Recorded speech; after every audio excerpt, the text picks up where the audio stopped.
দাদা, তোমার জন্যই অপেক্ষা করছিলাম। কি কথাবার্তা হলো ছেলের বাড়িতে? তারা জানালেন সোনাবেড়ের বাড়িতে কুমারী গান বাজনা চর্চা করতে পারবে না, লেখাপড়াও শিখতে পারবে না।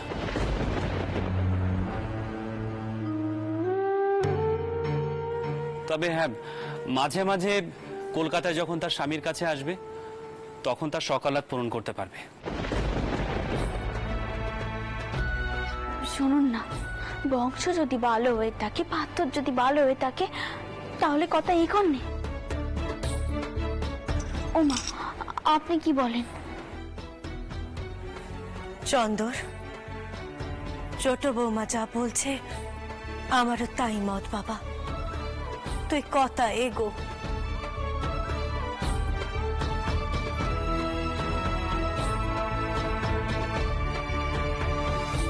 দেখ বাবা, বিয়ের পর মেয়েরা কোথায় গিয়ে পড়বে, সুখী হবে কিনা, তা ভাগ্যের উপর নির্ভর করছে।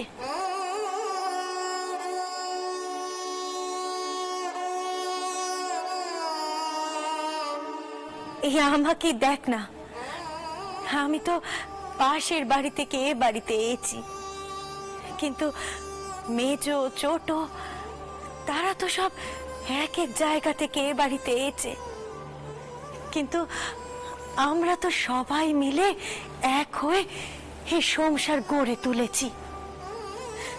তোর কুমারীর ক্ষেত্রেও না হয় তাই হবে।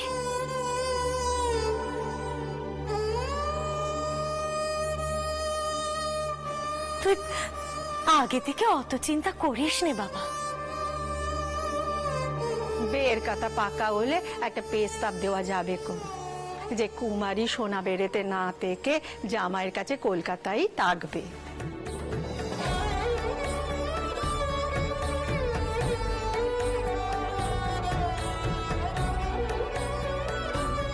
মেয়েদের তো বিয়ে দিতেই হবে দাদা। বাড়ির চৌহদ্দির আশেপাশে জামাই পাওয়া যাবে কি? ওভাবে তো মেয়েদের ধরে রাখা যায় না।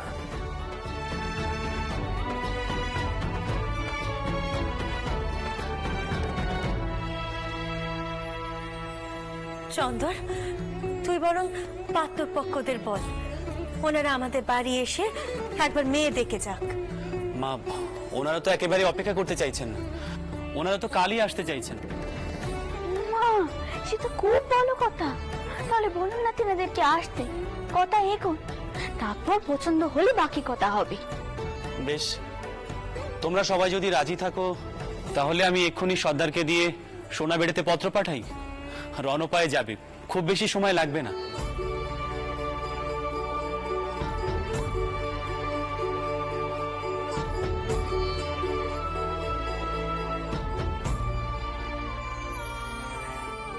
আপনি চিন্তা করবেন না, আমি রঘুবীরের সম্মুখে প্রদীপ দিয়েছি। প্রদীপগুলো একেবারে জল জল করে চলছে, একটুও শিখে কাঁপছে।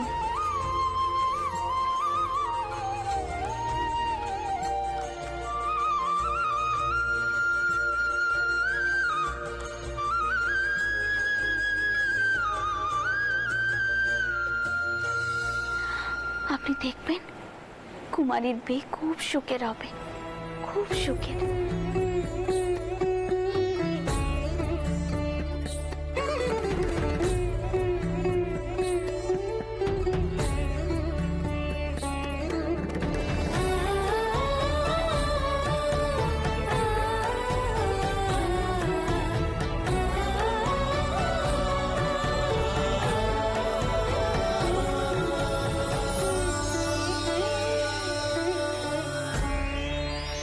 আমার আর বোধহয় এসাজ বাজানো হবে না রে। মেজ দিদি, তুমি এত ভালো বাজাও, বাবা মশাই নিজে শিখিয়েছেন তোমাকে। ও তুই বুঝবি নে। কাল কুমারীকে দেখতে আসছেন, আর ওখানে ওসব চলবে না। দাদা, বাবা মশাই কি করেছেন তুমি কিছু শুনেছো গো? কাল মেয়ে দেখতে আসছেন তো শ্বশুর বাড়ির লোক, জ্যাঠামশাই বললেন তোকে সোনাবেরিয়াতে গিয়েই থাকতে হবে। হ্যাঁ, মাঝে মাঝে অবশ্য আসতে পারবি কলকাতায়। সোনাবেড়িয়া? দাঁড়াও দাঁড়াও, সে তো খুলনায়। মেজ দিদি, তুই এত দূরে চলে যাবি? ও, সব কথাই জেনে ফেলেছো দেখছি। শোন কুমারী, কাল কিন্তু সব বাজনা টাজনা একদম ধরবি না। কাল সকালে উঠে ঠাকুর ঘরে যাবি, প্রার্থনা করবি, অত সৌর ঘরের লোক যা যা শুধোবে তার একটা উত্তরও কিন্তু নিজের মুখে দিবি না। আমি সব বলে দেবো তেনাদের। কেন গো বড় দিদি? মেজ দিদি তো কথা কইতে পারে। তুই থাম, খুব পাকা পাকা কথা হয়েছে না? খুব অশ্চরণপনা শিখেছো তুমি, সব অত শেখনি একটু। এবার তোমায় শিখকে আমি দেবো। কত শিগগির এসো তুমি, বড় জামাই এসেছে। কি কে এসেছে কইলে? বড় জামাই এসেছে, এসো তুমি আমার সাথে, এসো।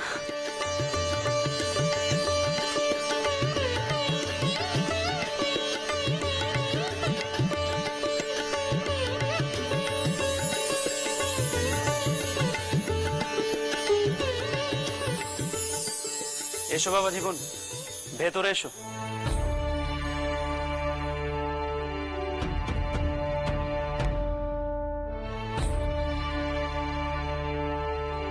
আমি ভাবছিলাম তোমার গৃহে সংবাদ পাঠাবো, অনেকদিন পরে এলে তো।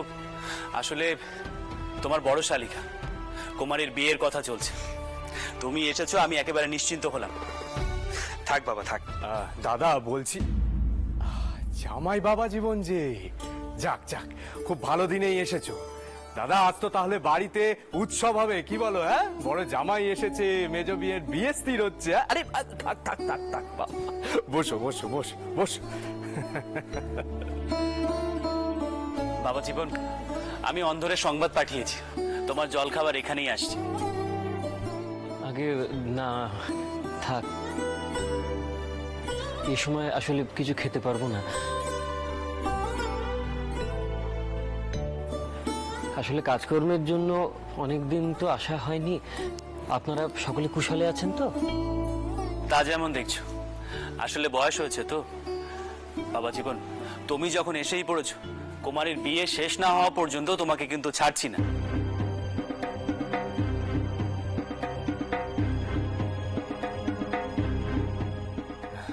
তা তো বটেই দাদা, বাড়ির বড় জামাই বলে কথা, এটুকু দায়িত্ব তো নিতেই হবে, কি? হ্যাঁ, কই পুজ জামাই এসে শুনলুম। এই যে দিগ্গজীবী, ও বাবা দিগ্গজীবী। ও বুড়িটাকে আর মনে ধরছে না কি? হ্যাঁ, কতদিন পরে দর্শন পেলেম। পচে থাকতে থাকতে চোখ দুটো তো একেবারে অন্ধ হয়ে যাওয়ার জোগাড় হয়েছে। তা এত মান কিসের গো তোমার? আগে কি যে বলেন বুড়ি ঠাকুমা, আমি তো আপনার জন্যই ছুটে ছুটে এলাম। তাক হয়েছে, তুমি যে কার জন্য ছুটে ছুটে এসেছো সে আমার জানা আছে। ওদিকে মেয়েটার তো বুক পাচ্ছে, তাই এখানেই বসবে না অন্দরে যাবে? আগে না, এইখানেই বসি। বাবা মশাই বলছিলেন কুমারীর বিয়ে ঠিক হয়েছে, তাই। হ্যাঁ ফুল ঠাকুমা, বাবা জীবনকেই তো সব কাজ করতে হবে, তা আলোচনাটা সেরে নেই। হ্যাঁ সেই ভালো। ফুলটাকমা, জামাইয়ের খাবারটা এখানেই পাঠিও। আর দাদা বলছি, জামাই বাবা জীবন যখন এখানে আছে, তখন তার কাছ থেকে একখানা অভিমত নাও না। হ্যাঁ সে তো বটেই। বাবা জীবন, আগে বলছিলাম যে সোনাবেড়ের চৌধুরীদের বিষয়ে তুমি কিছু জানো? আগে না, তা তো জানি না, তবে বলে খোঁজ নিয়ে নিতে পারি।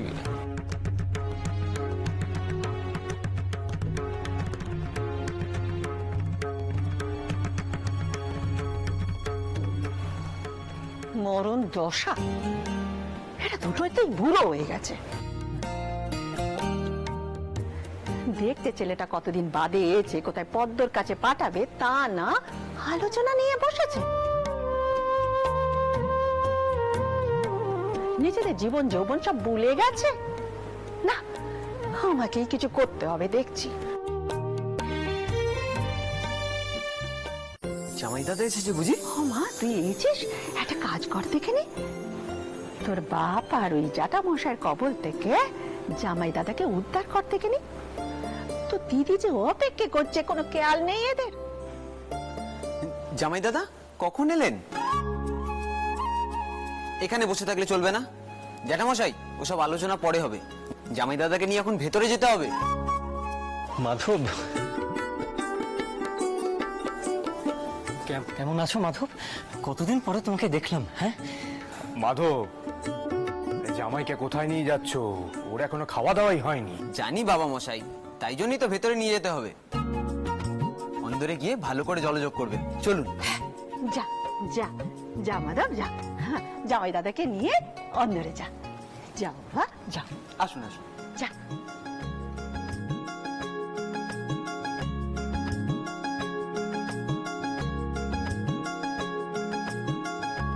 তোরা দুটোতেই বুড়ো হয়েছিস, কোনো আক্কেল কান্ডি বলে কিচ্ছু নেই। বিমরতিতে ধরেছে তোদের, বুঝলি? মানে শুধু শুধু বকাবকি করছো কেন?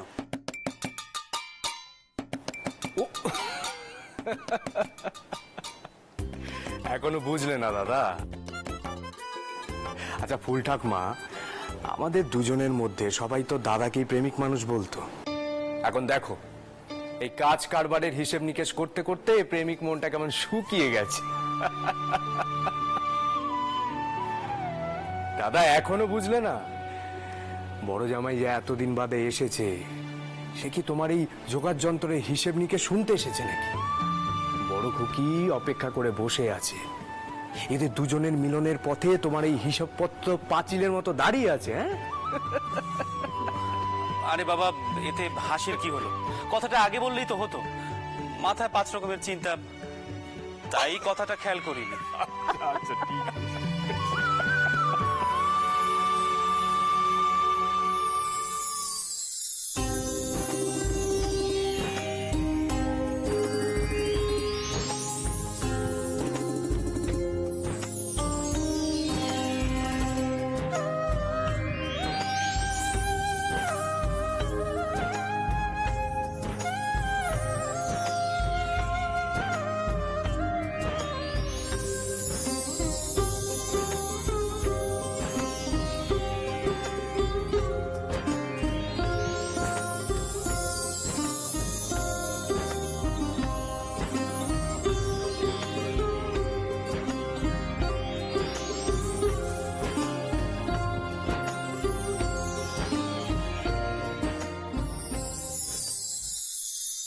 দেখি দেখি পদ্ম দিদিভাইয়ের মুখখানা। ও মা, ও দিদিভাইরা দেখেছিস? পদ্ম দিদিভাইয়ের মুখে যে হাসি আজ আর থামছে নে। তা তো হবেই, আজ এতকাল পরে নাচ জামাই আমাদের বাড়ি এলো বলে কথা। কি যে বলো না ঠাকমা, আমি হাসছি কোথায়? আর তোমার নাচ জামাই এসেছে বলে আমারও তো আহ্লাদের কি আছে কত? ও ছোট বৌমা, মেয়ের কথা শোনো। ও দিদি ভাই, এই যে ছাদে সারাদিন একা একা ঘুরে বেড়াস, তারপর ওই বারান্দা তো ঘুরে বেড়াস, মেজাজ তো একবার তিরিক্কি হয়ে থাকে, আর মাঝে মাঝে কেমন দীর্ঘশ্বাস ফেলিস। এসবের কারণ বুঝি আমি বুঝতে পারি নে? হ্যাঁ ও দিদি ভাই, বলি এককালে তোর মতো বয়স তো আমারও ছিল নাকি? হ্যাঁ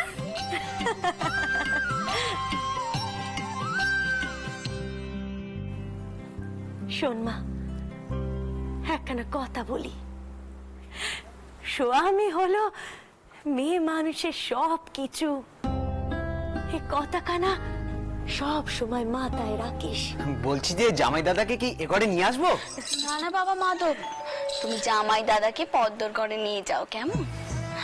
কুমারী, জামাই দাদার জন্য মিষ্টি নিয়ে এসো দেখি, যাও। বলি কি বাবা মাধব, তুমি জামাই দাদার সাথে দেখো কেমন? পদ্মমা একটু বাদেই যাচ্ছে, যাও। ঠিক আছে। করুণা, ছোট কুকি, তোমরা এখন এখান থেকে যাও, আমার পদ্মর সাথে কিছু কথা কইবার আছে। চল ছোট কুকি, এখন এখান থেকে চল। বড় দিদিকে কি সুন্দর লাগছে, তাই না সেচ দিদি? ও দিদি ভাইরা, বের জল কায় পড়লে দেখবে তোমাদেরকে অমন সুন্দর দেখাবে গো। শুধু এক কথা, শুধু বিয়ে আর বে। আচ্ছা বিয়ে ছাড়া কি আর জীবনে কিছু করা যায় না? আর ছোট তো বড্ড পাকা পাকা কথা হয়েছে, এই জন্য বকা খাস। চল এখন।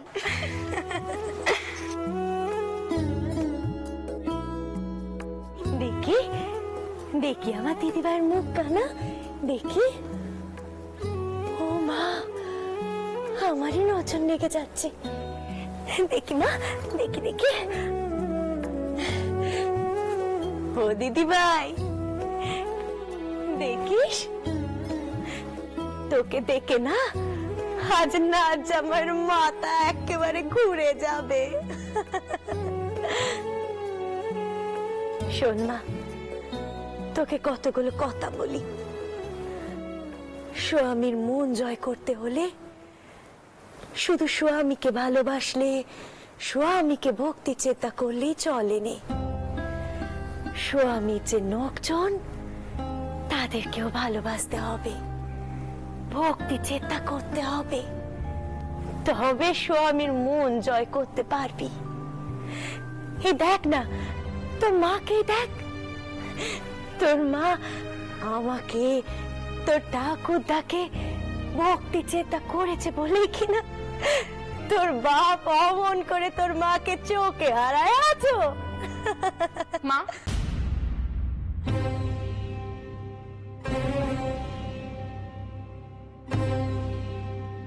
নিজে কথাগুলো কইতে পারছো না বলে ঠাকমাকে দিয়ে কোয়াচ্ছ, তাই না?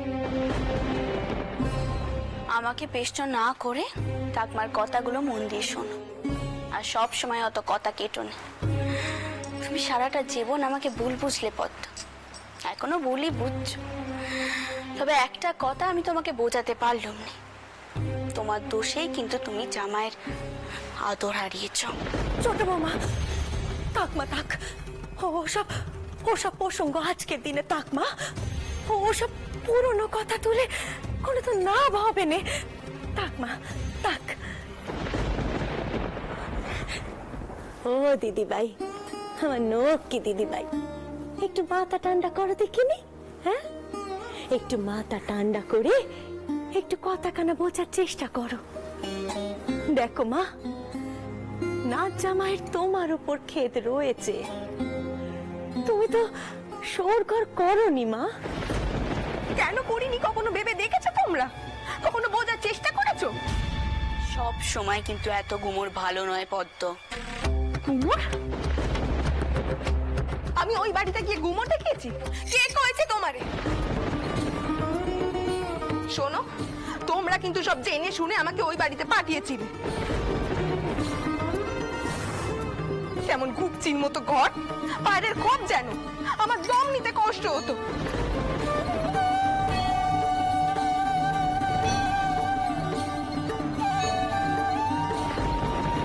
চাকর বাকর অব্দি নেই যে হাতে হাতে একটু কাজ করে দেবে, এই একটু সেবা যত্ন করবে।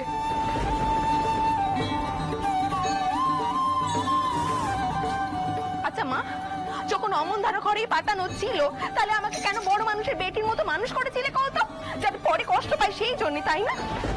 তোমার সঙ্গে আমার কিসের শত্রুতা মা? কত মায়ের সঙ্গে এমন করে কথা কইছো তুমি? তুমি কেন বলে যাচ্ছ তুমি তোমার মায়ের গপ্পের প্রেতম সন্তান?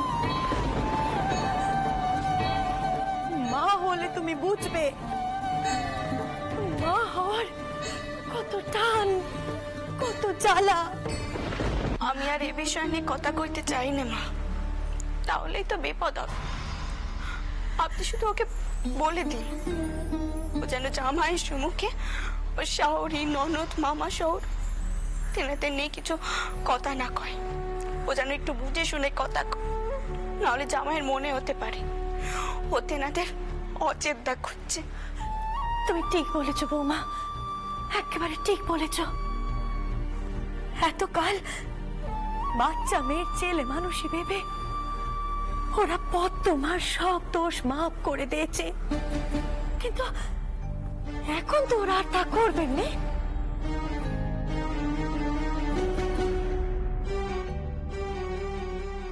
আমিও তো সংসার করতে চেয়েছিলাম,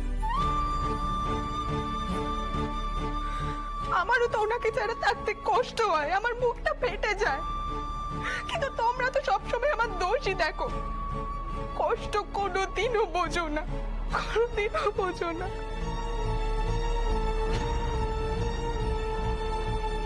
ছি পদ্মমা, ছি, অমন করে চোখের জল ফেলতে নেই। শোনা মা, আজকে আজকে দিনটা যে তোর জন্য অনেক আনন্দের দিন মা, অনেক আনন্দের দিন। আচ্ছা শোন, এইসব পুরনো কথা এখন বরং তাক, এইসব কথা বলবার মনে করবার কোনো দরকার নেই গো।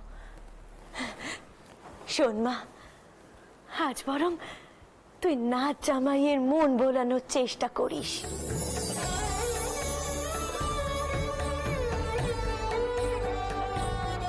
তোর এই সুন্দর মুখ কানা দেখে নাচ জামাই আজ ঠিক তোর কাছে বাধা পড়বে, বাধা পড়বেই।